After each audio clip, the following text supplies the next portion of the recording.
GPT-4 is officially here, and this stuff is pretty exciting. So, if you haven't heard the news yet, OpenAI just today announced that the newest version of their predictive text, basically their chat bot, is available. Now, it is more than just a chat bot. I'll get into some of that later. But if you have access to ChatGPT, you have access to GPT-4. Now, what does that mean? Why does it matter? Let's talk about that for a second. I want to start out by just talking about the fact that a lot of people have been discussing, what is AI going to do? Is it going to eliminate jobs? Is it going to create jobs? Do we need to be worried about this? Is it going to destroy the world in a few years? I don't have an answer to all those questions, but what I will say is I really do think this is going to eliminate a lot of jobs. In fact, I think anybody who works in a white collar type job, especially somewhat ironically creative jobs, you need to be worried. And I think the best thing you can do in that case is really just dive in and learn how to use these tools. Make yourself an expert at these AI tools, and you're going to defend your job for as long as possible. Now, the conversation I haven't heard a lot of people having that I would love to have in the future is, what if we just didn't need to have jobs, right? I mean, what if we get to a future where these kinds of technology, these bots, this AI, these computers could just eliminate the need for a lot of us to have to work? Now, I'm not going to get into that too deeply right now, but I do think that needs to be something we're talking about, because I just not getting the feeling that this is like previous shifts. And the reason for that is this: previous technology has improved on something, but it has not been able to make decisions more effectively than human beings. That's what these technologies are starting to do, right? So that's the conversation we have to really start to have here, is what if the human becomes the hindrance? So before, it's been, hey, new technology, now we got this new tool, it makes me more efficient. Those other folks who no longer need to work in that field can go do other things, and those careers kind of evolve from there. So who knows? I don't know exactly what's going to happen. I don't think anybody does. But when you see what this stuff is capable of, you're probably going to start to realize, I mean, there's a lot of this that's just going to replace the need for us to be working in a lot of ways moving forward. So I do want to go ahead. OpenAI actually released a video describing this new GPT-4 and what it can do. Let's go ahead and watch that real quick. GPT-4 is the latest AI system from OpenAI, the lab that created DALL-E and ChatGPT. GPT-4 is a breakthrough in problem-solving capabilities. For example, you can ask it how you would clean the inside of a tank filled with piranhas, and it'll give you something useful.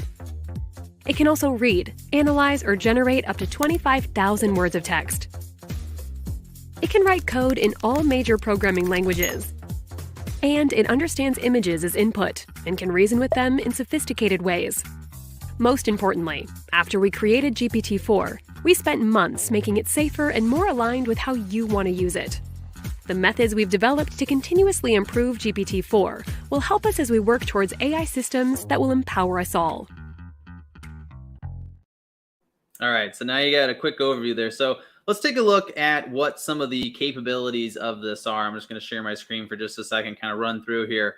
So one of the things that really struck me right off the bat was some of the exam results from GPT-4. Now, keep in mind, they're going to release new versions of this every so often. So this is the latest. This is the most impressive it's gotten so far. But I think that's the problem a lot of the conversations we're having around AI have, is that every few months, these tools drastically improve. And just look at the exam results here. So, we got the LSAT here. We've got AP statistics. I mean, this thing's scoring over 80th percentile on AP exams, right? The bar test. I mean, everything. Basically, all these standardized tests that we use to evaluate humans and our abilities. I mean, this thing is performing better than the average person who even takes those tests, right? Most of us wouldn't even try to take the bar exam. So those that do, it's scoring above most of them. I mean, this is pretty crazy stuff. So, what is it that it's improved on here? A couple of things that it is able to do is, obviously, it's improving on test scores. It's able to, one really interesting thing about this that I was reading about earlier is it can actually analyze images. So you can give it an image, any image you want, and it will explain it. So here's this part, right? So basically you can put, this one's pretty incredible. So there's a series of 3 pictures here. And if you're familiar with the different kinds of plugs that go into a phone, that doesn't look right? So it's actually kind of this fun little fake, I think it's a lightning cable, and it looks like a VGA cord. And so they inputted this image, and this is how GPT-4 explained it. So it said the image shows a package for a lightning cable adapter with 3 panels. Panel 1, a smartphone with a VGA connector, a large blue 15-pin connector typically used for computer monitors, plugged into a charging port. Panel 2, the package for the lightning cable adapter with a picture of a VGA connector on it, et cetera, right? I mean, it can look at this image and it knows exactly what it is pretty accurately. And in fact, the description of that is written in such a way that's probably a little bit more specific and precise than the typical human would be able to describe it. So I'm not going to go through obviously all of this, but this is another section I thought was really cool, is the steerability of GPT-4, ChatGPT being one of the ways you can access this tool. And what that means is that you can basically, this new version gives us a lot more control of being able to tell the bot how to act, right? So basically, who should it or what should it pretend to be? So for instance, you can tell it to be a tutor. In this case of the Socratic style. Oh, sorry about that. My light just went out. Not a big deal though. And so just moving on. Obviously, there's still issues here, right? And I want to address that as well. They have not completely solved the problem of these chatbots making things up, right? And so there's still some potential disinformation. There's still some potential issues here. And so you do need to keep an eye on that, right? You got to make sure that you're really careful about how much you're trusting the output of these particular tools. However, it is getting much, much better, right? So if you've been listening to people who are saying, these tools, they only do so much and they're only so useful and they make mistakes and yada, yada, they all sound the same. That's all pretty much true, but it is improving very, very quickly, right? So again, I really encourage you to get out, get familiar with these things, and make this something that you are able to use in your business. So I want to share the actual chatbot now for just a second. So if you've got a few more seconds with me here, a few more minutes, I should say, I'll go ahead and show that to you next. So let's go ahead and pull that up. So here we go, right? So this is an example of how you could use this. So what I did is I went in here, and this is ChatGPT. Now this is the actual paid version. The primary difference being that if you pay for it, you can always access it. You don't have to wait until other people stop using it, right? So at the top here, you're able to tell it what model you'd like to use. In fact, let me just start a new chat so you can see that. So in this case, I can switch between the default, which is GPT-3, or I can switch it over to GPT-4. Now, one thing you'll notice is that GPT-4 is going to be a little bit slower, and I would expect that'll improve over time. But there's a lot more information there. It's a much more complex model, and so it does take a little bit longer to respond. But it does tend to be more specific and sort of more accurate, right? So, what you can do here, and actually, let me just go back to my other example because I don't have time to type all this out. Where did I put this? There it is. Okay.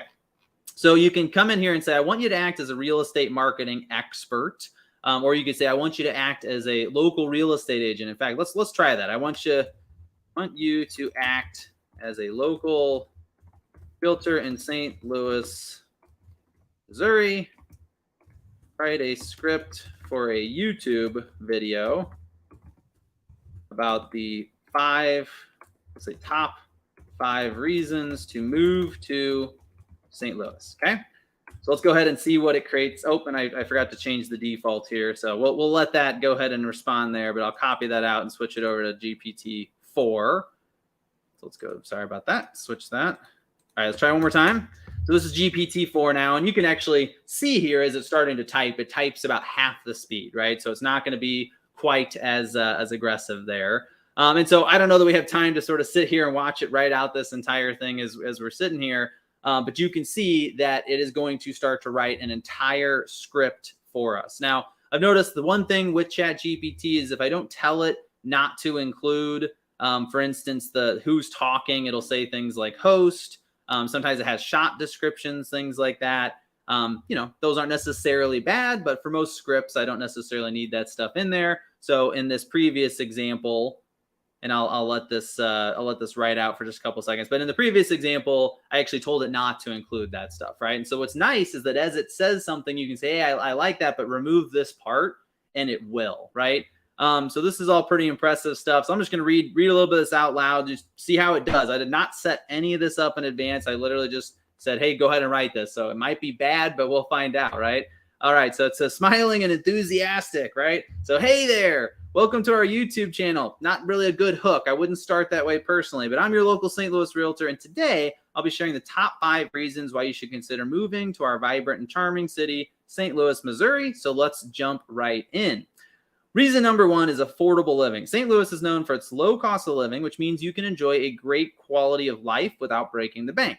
Housing costs here are significantly lower than the national average, making home ownership a reality for many families, plus a diverse range of neighborhoods. You're sure to find the perfect home for your budget and lifestyle. And I will say I am from St. Louis, which is why I chose this one. And it is very affordable to live here. Makes it kind of hard to leave, to be honest, because it is so affordable. So next up, reason number 2, rich history and culture. St. Louis is steeped in history and offers a unique blend of Midwestern and Southern charm.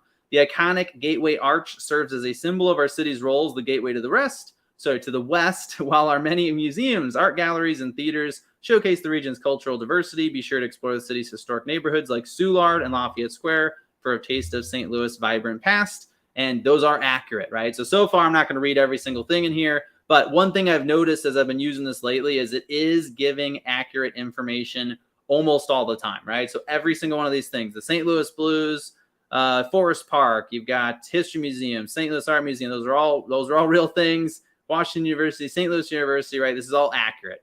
Now, I will say, in my experience, this is a little bit too short to be a YouTube video, right? So it didn't necessarily give me a script that was long enough for that, but that is pretty darn good. And that is the absolute first attempt at it, right? So this is something that is only going to get better. I'm actually pretty excited that this came out when it did, because I am teaching a class on this next week inside a business video school. So this is not an ad for that or anything like that. But we're going to be going into how to use this to write video scripts, obviously sort of specifically for real estate agents. So if you want to see a deeper dive on this and you are in the real estate world, or honestly, even if you're not, there's a lot we can do to help you.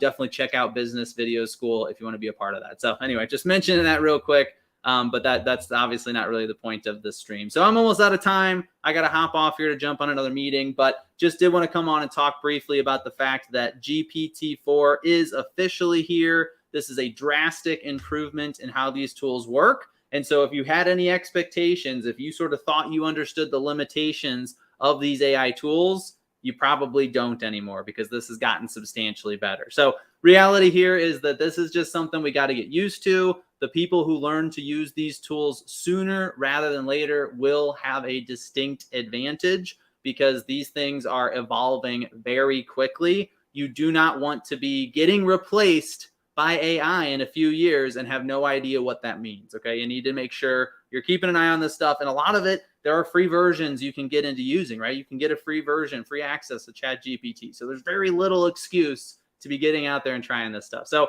I just wanted to give a quick intro to this for now. I'll try to, if this is interesting, let me know in the comments. I'd love to hear if you want to see more of this, and I'd be happy to come on and talk more about these tools as I personally learn to use them, because it's a great way to continue learning myself. So anyway, thank you for tuning in real quick here. Just wanted to share some of that with you, and yeah, see you next time.